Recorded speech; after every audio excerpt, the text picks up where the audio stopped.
এক মহিলা তার হাজবেন্ডকে ডিভোর্স দিছে। তো ডিভোর্স দেওয়ার 2 বছর পরে মহিলার পেটে বাচ্চা এসেছে। তো মহিলারে সবাই জিগায়, তোমার না ডিভোর্স হয়েছে? তো মহিলা কয়, হ্যাঁ হয়েছে, তবে ওই মাঝে মাঝে মাপ চাইতে আসে। তো ইন্ডিয়া মাঝে মাঝে প্রফেসর ইউনূসের সরকারের কাছে মাপ চাইতে আসে। আমারে অনেকে কইতেছে যে আপনি প্রফেসর ইউনূসের সরকারের উপরে এত চেতলেন কে? যখন কেউ গণমানুষকে অবজ্ঞা করে, তার ছোট ছোট আকাঙ্ক্ষাকে উপেক্ষা করে, আমার মাথায় আগুন ধরে যায়। আমরা তো এটা আশা করি নাই যে প্রফেসর ইউনূসের সরকার দেশকে সোনায় মুড়াই দেবে, সে কথা বলিও নাই, তারা সেটা পারবেও না। আমরা চাইছিলাম যে ইন্ডিয়ার প্রত্যক্ষ সমর্থনে আমরা ফ্যাসিবাদে পিষ্ট হয়েছি, সেই ইন্ডিয়া ঘৃণিত পতিত ফ্যাসিস্ট আর তার দলবলকে আশ্রয় দিছে, সেই রাষ্ট্রকে, ভারত রাষ্ট্রকে বুঝায় দেওয়া কামটা তোমরা ভালো করো নাই। এটা জাতীয় মর্যাদার প্রশ্ন। প্রত্যেক দিন পুশিং করতেছে ইন্ডিয়া। দেখেন এডিটর সাহেব, আপনি পুশিন লিগে সার্চ দেন, দেখেন কয়দিন পর পর কি পরিমাণে পুশিন হইতেছে বাংলাদেশে। আর মোদির ফুয়া, বিএনপির রিকমেন্ডেশনে হওয়া আমাদের পররাষ্ট্র উপদেষ্টা শ্রী শ্রী তৌহিদানন্দ প্রভুপাদ পাকিস্তান হইলে পৌরুষ জায়গা ওঠে, আর ইন্ডিয়ার পুশিনে নেতায় যায়। আমাদের স্বরাষ্ট্র উপদেষ্টা কয় এটা ইন্ডিয়ার উস্কানি না, মানে ওই বাংলাদেশের উপদেষ্টা না ইন্ডিয়ার উপদেষ্টা, এটাই প্রশ্ন। হাসিনার আমলে কেন পুশিন হয় না? আর কেন হাসিনা ক্ষমতা থেকে চলে এলে পুশিন শুরু করে ইন্ডিয়া? ইন্ডিয়া দেখেন বাংলাদেশ থেকে পণ্য আমদানিতে নিষেধাজ্ঞা দিছে। ওই মাসে, যে মাসে নিষেধাজ্ঞা দিছে, ওই মাসে প্রায় 18% আমদানি বাড়াইছে বাংলাদেশ। দেখেন, এমনকি এই বছর মে মাসে আইসাও বিবিসি রিপোর্ট করতেছে ইন্ডিয়া থেকে পণ্য আমদানি কমে নাই, বাড়ছে। শুধু তাই না, ইন্ডিয়া থেকে চাল আমদানি করবে সরকার, চুক্তি ফুক্তিও করে ফেলিছে। আর ইন্ডিয়া একের পর এক বাংলাদেশের পণ্য আমদানিতে নিষেধাজ্ঞা দিয়ে যাচ্ছে।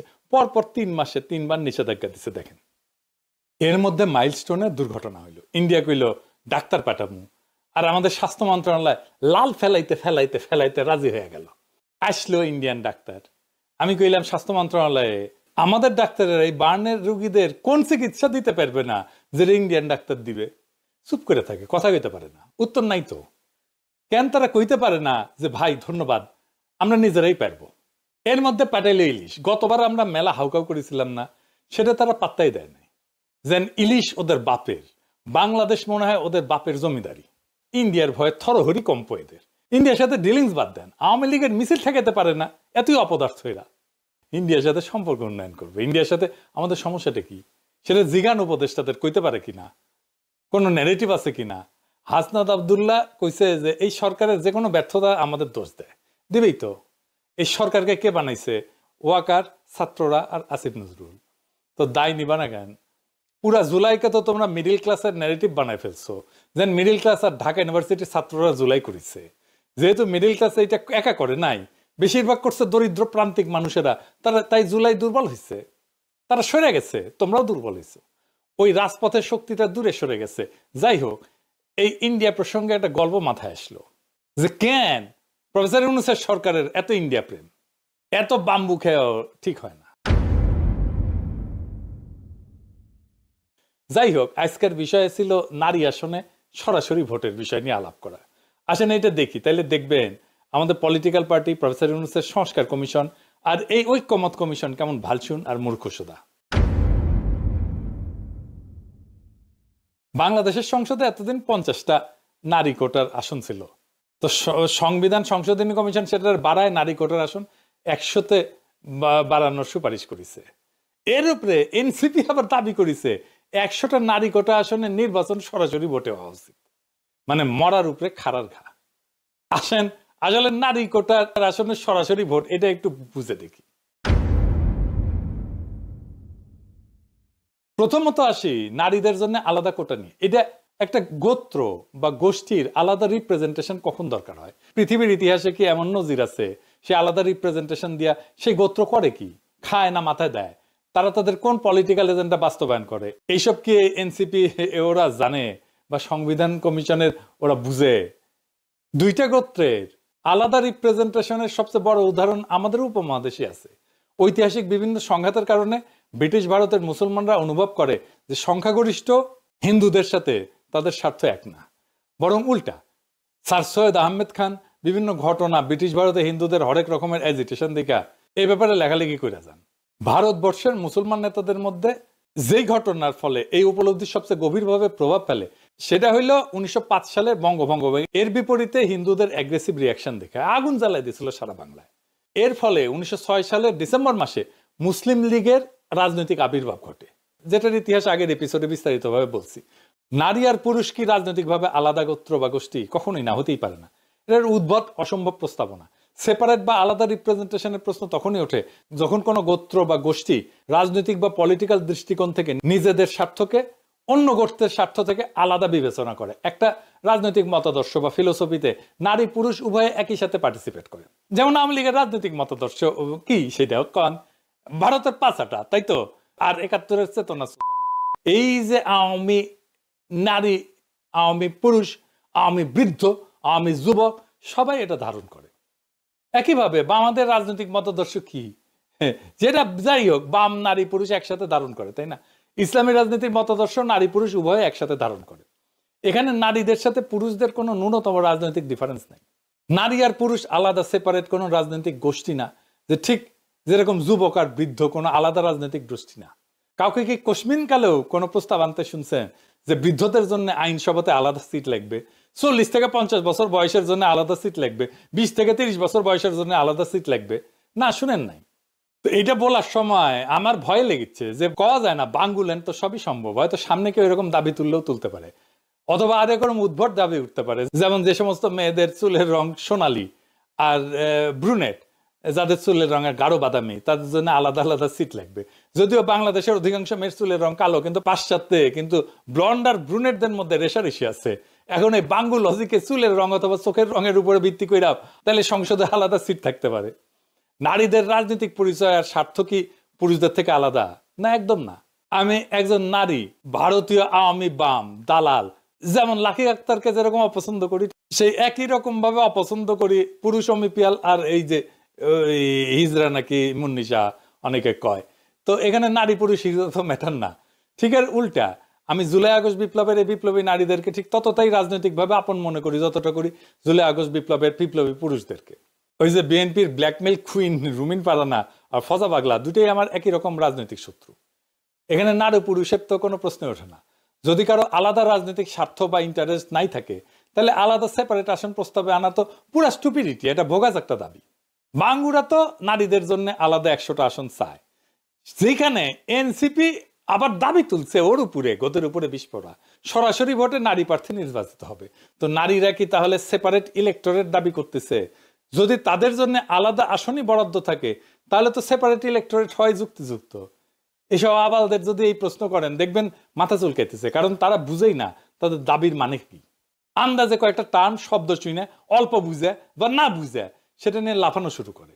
ব্রিটিশ ভারতে মুসলিম আর হিন্দুদের মধ্যে যখন সেপারেট ইলেক্টোরেট হয়, তখন সেটা ছিল মুসলমানদের জন্য আলাদা আসন, যেখানে মুসলমানরা তাদের প্রার্থী নির্বাচন করবে, আর হিন্দুরা হিন্দুদের জন্য আলাদা আসন, যেখানে হিন্দুরা তাদের নিজের প্রার্থী নির্বাচন করবে।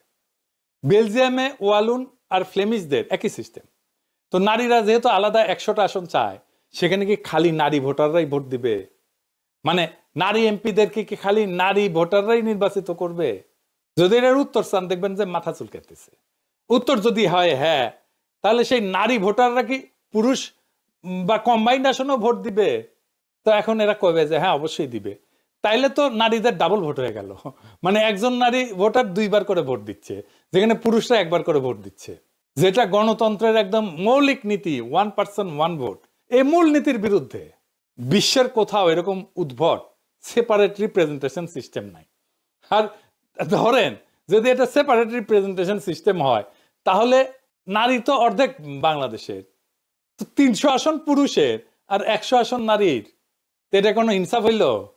আবার দেখেন, এটা যদি বলেন তখন ওরা কবে হয়তো যে না না, নারী আসনে নারী পুরুষ সবাই নির্বিবাদে ভোট দেয়া খালি নারী প্রার্থীদের নির্বাচিত করবে। তো নারী আসনের মূল লজিকই তো হচ্ছে নারীদের স্বার্থ পুরুষদের হাতে নিরাপদ না। তসলিমা নাসরিন থেকে শুরু করে সব বাঙ্গ প্রগতিশীল নারীবাদীদের তো একটাই থিওরি।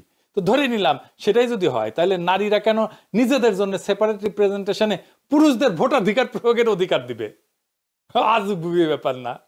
যখন ব্রিটিশ ভারতে হিন্দু মুসলিম অথবা বেলজিয়ামে ওয়ালুন ফ্লেমিশ সেপারেট ইলেক্টোরেট হয়, আর 2টা গোত্র বিশ্বাস করে একে অপরের স্বার্থ রক্ষা করবে না, তখন তারা নিজেদের আসনে অন্য গোত্রকে কখনোই ভোট দিতে দেয় না। তো যদি এটা নাই হয়, মানে একটা গোত্রের আসনে যদি আর একটা গোত্রের মেজরিটি মানুষ এসে ভোট দিচ্ছে, তাইলে তো পুরো সেপারেট ইলেকটোরেট বা রিজার্ভ সিটের পারপাস বা উদ্দেশ্যই মাঠে মারা গেল। মানে বাংলাদেশ স্টুপিডিটি মাঝে মাঝে আমার মাথায় রক্ত উঠায় দেয়। নারীদের সংরক্ষিত আসনে যদি পুরুষরা ভোট দিতে পারে, তাহলে নারী পুরুষের আলাদা আলাদা আসনের দরকার কি?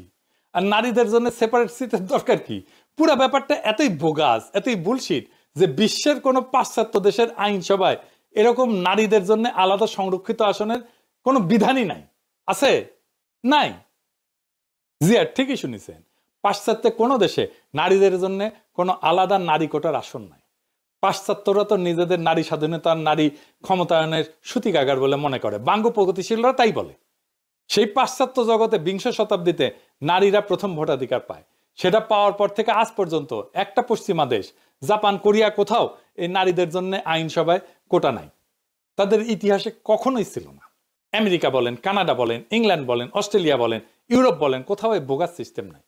তো বাঙ্গ প্রগতিশীলরা তো ক্যাথলিকের চেয়ে তো মোর পোপ হইল। মানে কেউ যদি নিজেকে পোপের চেয়ে বড় ক্যাথলিক মনে করে, এইসব আতেলদেরকে বলা হয় মোর ক্যাথলিক দেন পোপ। তো বিশ্বের নারীদের জন্য কোটা আসন কোন কোন দেশে আছে জানেন? শুনবেন? আসেন এটা শুনি। নামগুলা কিন্তু মজার: Rwanda, Uganda, Bangladesh, Nepal, Pakistan, Jordan. বাঙ্গুল্যান্ডকে তো অনেকে উগান্ডার সাথে তুলনা করে, সেটা যে একেবারে ভুল তা কিন্তু না।